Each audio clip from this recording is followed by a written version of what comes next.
Oi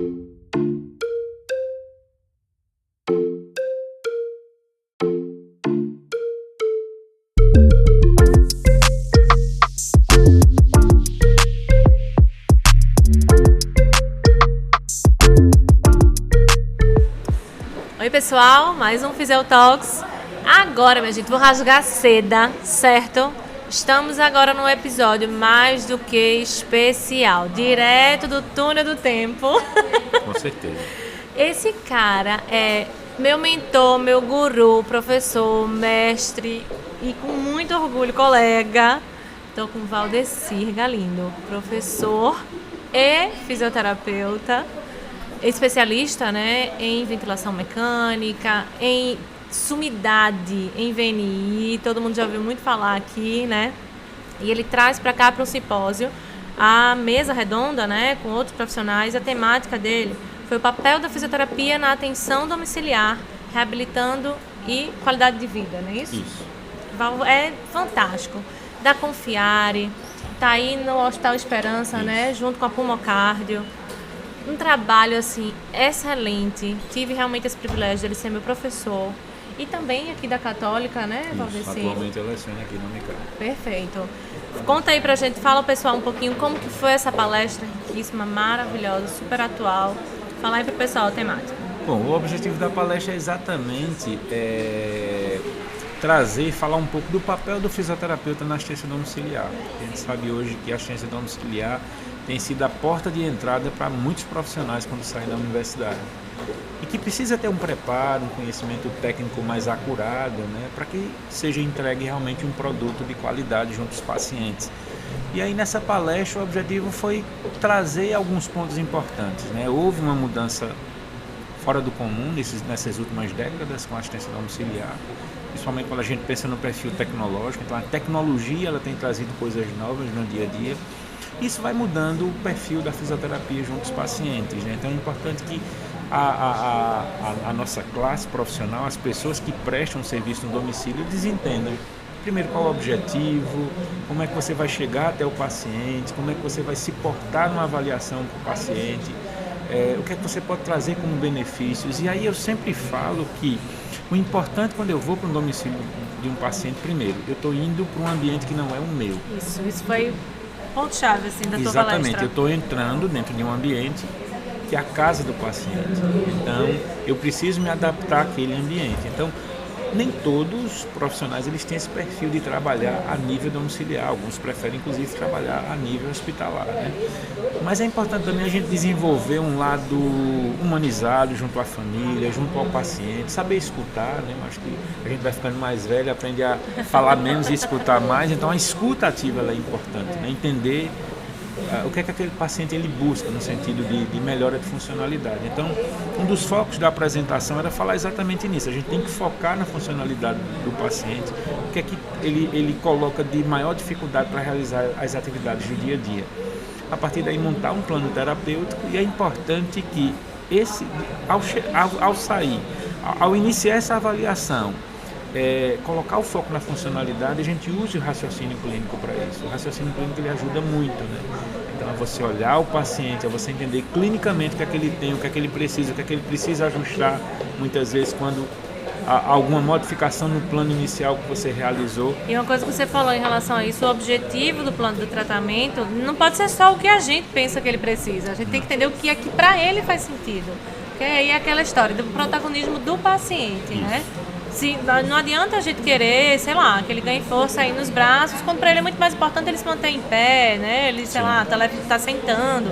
Então, esse plano de tratamento ele tem que ser muito bem alinhado também com a vontade, né? Com o sentido daquele paciente, né? Exatamente. O plano de tratamento ele vai buscar dentro da funcionalidade que vai se aproximar mais da realidade, da necessidade daquele paciente. Aquilo que você colocou. Às vezes você avalia um paciente e imagina, não, a marcha. Mas aí o paciente ele diz, não, eu quero ter mais funcionalidade com minha mão. Eu queria poder ter mais habilidade em usar as minhas mãos para usar um celular, enfim. Então, o foco é a funcionalidade. Para aquele paciente que fala, olha, eu não consigo mais ir à mesa para comer com a família, eu tomar um banho, eu canso, meu nível de desconforto respiratório é maior. Então, o foco é a funcionalidade. Mas o importante também é que, a partir do momento que eu avalio, que eu ponho o foco na funcionalidade, em cima de um raciocínio clínico, eu preciso também ter ideia de qual dosimetria eu vou dar para o meu paciente. Existe uma dificuldade muito grande dos profissionais no geral em poder realmente ver qual a necessidade que o paciente tem em termos de número de sessões. E aí quando a gente fala na assistência domiciliar, entra uma série de situações, né? Então existem vários aspectos que devem ser levados em consideração. Esse é outro ponto. E uma coisa que nós comentamos muito também na palestra é esse conhecimento tecnológico por parte do profissional. Hoje nós temos prontuário eletrônico, hoje nós temos telemonitoramento da assistência ventilatória, o paciente está em casa com dispositivo de ventilação e onde eu estou, eu consigo ver o que está acontecendo com ele, eu consigo antecipar uma intercorrência, uma rehospitalização, exatamente com esse telemonitoramento e outras coisas que vão surgir, dispositivos de eletroestimulação que você pode programar de onde você está e o paciente utiliza em casa. Lógico, tem cuidados com relação a eletrodos, questão de lesão de pele, mas enfim, existe uma gama de materiais que estão chegando aí com essa evolução tecnológica. Agora eu ia até complementar isso na palestra, Val, da gente saber que a telemedicina, né, a teleconsulta vai vir como um complemento, né? Jamais como uma substituição. Então, para a gente fazer uma avaliação, para a gente realmente estar junto, então para a gente acompanhar o paciente, acho que de fato é muito bem-vindo, né? Vai evitar da gente estar ali só para fazer ajustes leves que a gente pode estar fazendo, né, à distância, vamos dizer assim.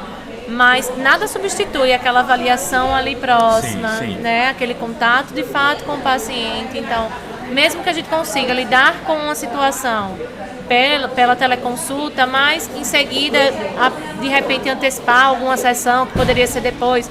Então, eu acho que é um ajuste ainda muito dentro desse contexto, né? Quando a gente fala em acompanhamento, né, o teleacompanhamento, essa consulta que é feita, essa teleconsulta, na verdade, ela não cabe para a avaliação. A avaliação ela tem que ser presencial, ela tem que ser lá junto com o paciente também podendo sentir a confiança que o profissional passa para ele. Na verdade, ela é um complemento daquilo que você falou em uma palestra.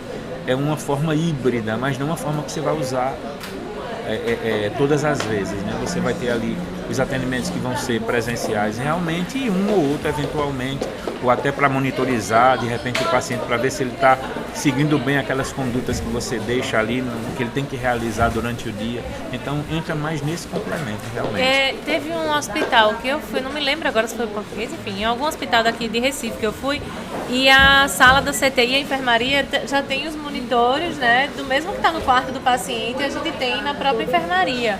Então é quase que uma teleconsulta isso aí, né? A gente à distância consegue manter aquela monitorização, né, do paciente. Nos hospitais a gente vê muito o uso também para que seja observado o paciente dentro do quarto. Aquele paciente que de repente tem risco de queda e às vezes o importante, né, que o cuidador, o responsável esteja sempre junto.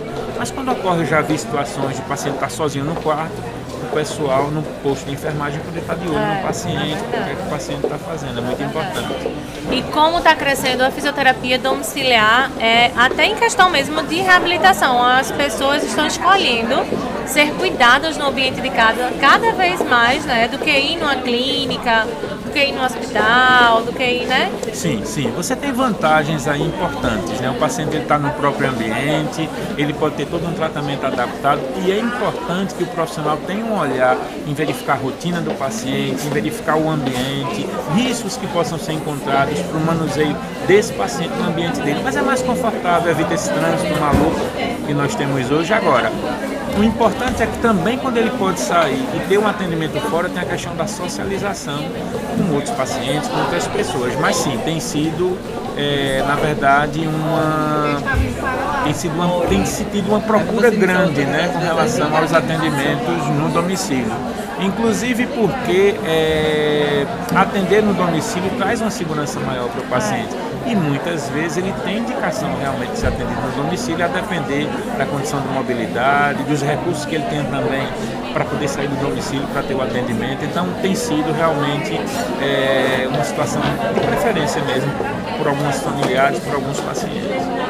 Gente, veio aqui agora um movimento, né? Terminou a palestra E o pessoal agora vai fazer apresentações de trabalhos. A gente vai dar uma pausazinha aqui, mas eu prometo que eu vou trazer Valdeci novamente. A gente vai fazer uma gravação mais completa, tá certo? Combinado, Okay, né? combinado. Fechou. Obrigada, até a próxima. Obrigado também, pessoal. Tchau, tchau. Até a próxima.